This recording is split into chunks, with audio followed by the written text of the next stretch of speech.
नमस्कार, आप देख रहे हैं प्राइम न्यूज का डिजिटल प्लेटफॉर्म और मैं हूं आपके साथ प्रीति राय।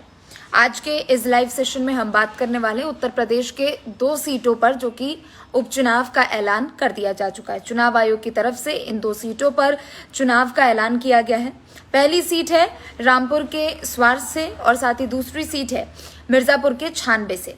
इन दोनों सीटों पर चुनाव आयोग की तरफ से उपचुनाव को लेकर तारीखों का ऐलान कर दिया गया है। 10 मई को दोनों ही सीटों पर वोटिंग होगी और साथ ही 13 मई को मतगणना होगी। धीरे धीरे लोग भी हमारे साथ जुड़ जा रहे हैं, फिर जैसे जैसे लोग जुड़ेंगे उसके बाद इस बारे में और चर्चा करेंगे। रघुराम पैंडी हमारे साथ जुड़ चुके हैं। बहुत बहुत स्वागत है आपका प्राइम न्यूज के डिजिटल प्लेटफॉर्म पर। कैसे हैं आप रघुराम?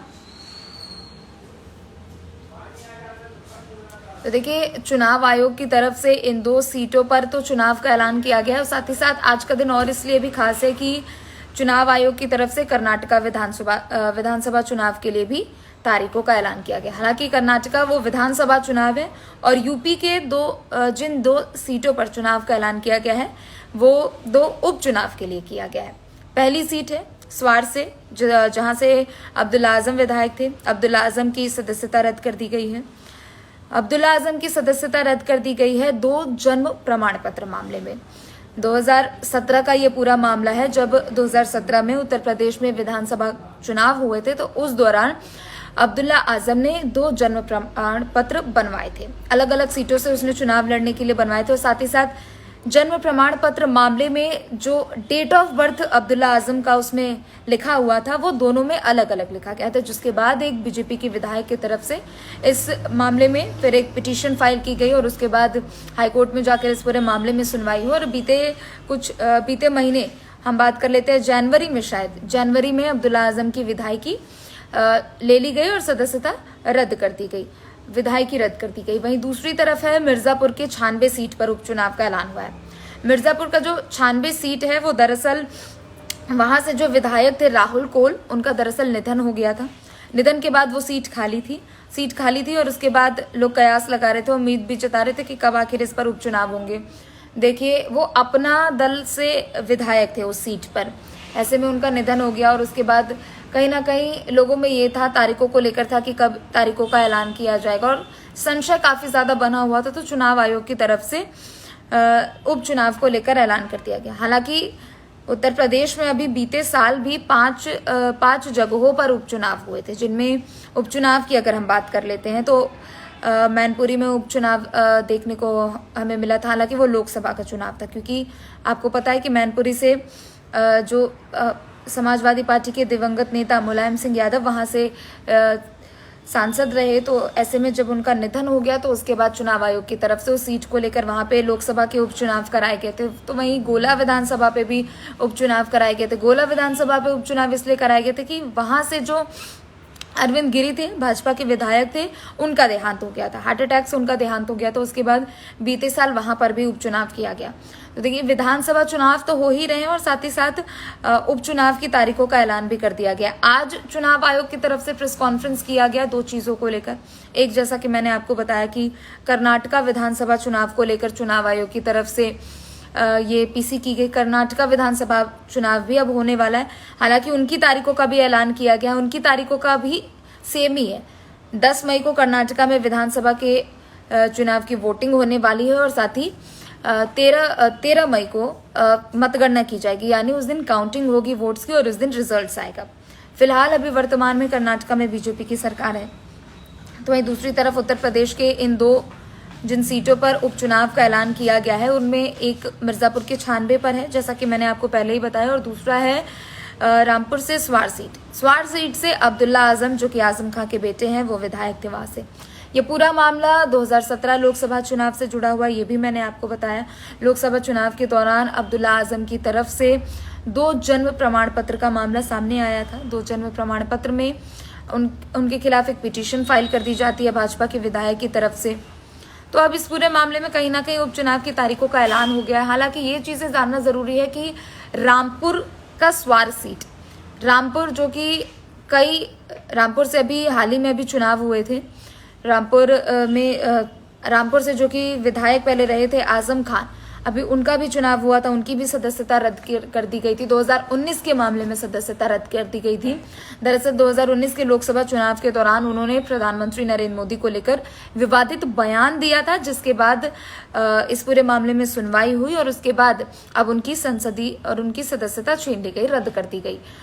आजम खान, जो कि रामपुर का एक बहुत बड़ा नाम, आप ये कह सकते हैं कि समाजवादी पार्टी के लिए कुछ जो ऐसी सीटें हैं जो समाजवादी पार्टी के लिए गढ़ कहा जाता है, मैनपुरी कहा जाता है, करहल कहा जाता है, आप आजमगढ़ कह लीजिए, आजमगढ़ कहा जाता है, क्योंकि ये ऐसे जिले हैं, ये ऐसे क्षेत्र हैं जहां से समाजवादी पार्टी को बहुत ज्यादा समर्थन मिलता है।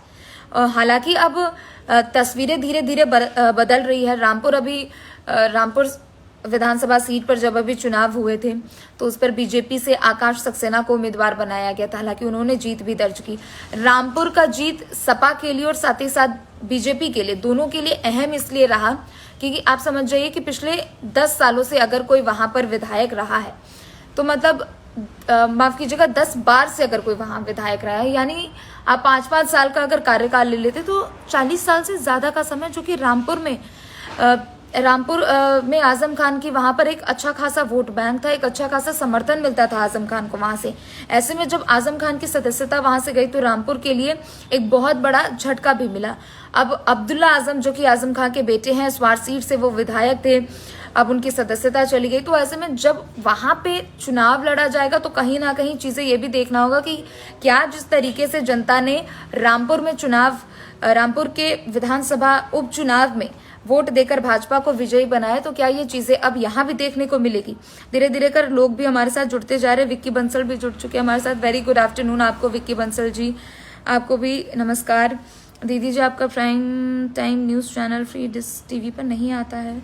अब आता है आई गेस, बट मेरे को चैनल नंबर याद नहीं है। हाँ, टाटा स्काई का मुझे याद है, टाटा स्काई पर 569 पर आता है, बाकी का मुझे याद नहीं है। मैं आपको ज़रूर पूछ कर बता दूंगी। फिर आप जियो टीवी पे भी सर्च कर सकते हैं और भी OTT प्लेटफॉर्म्स जो है उस पर भी आप सर्च करते हैं, वहाँ पर भी है। तो देखिए, हम बात कर रहे थे उपचुनाव को लेकर, मिर्ज़ापुर को भी लेकर हम बात कर रहे थे। मिर्ज़ापुर की भी छवि, अगर पूरे उत्तर प्रदेश की जो छवि रही थी कहीं ना कहीं गुंडा राज को लेकर रही थी। वैसे में मिर्ज़ापुर में भी जो वहाँ से विधायक थे राहुल कोल, उनका निधन हो गया। निधन होने के बाद वो सीट वहाँ से खाली हो गई। हालांकि वो अपना दल से MLA थे, जो कि सहायक पार्टियां है। तो अब देखना होगा कि क्या बीजेपी उन पर किस उम्मीदवार पर भरोसा जता के वहां से उतारती है। साथ ही साथ समाजवादी पार्टी किसे वहां से टिकट देती है। अब अगर हम स्वार सीट से बात कर रहे थे तो ये भी देखना होगा कि समाजवादी पार्टी किसे वहां से टिकट देने वाली है, भाजपा किसे वहां से टिकट देने वाली, जो कि धीरे धीरे अब ये जो उपचुनाव हो रहे हैं और उपचुनाव में जो भी नतीजे आ रहे हैं, कहीं ना कहीं ये 2024 के लोकसभा चुनाव को लेकर एक तस्वीर क्लियर हो रही है। 2024 का लोकसभा चुनाव होने वाला है। ऐसे में उत्तर प्रदेश में 80 लोकसभा सीटें हैं और आप सबको पता है कि 403 विधानसभा सीटें।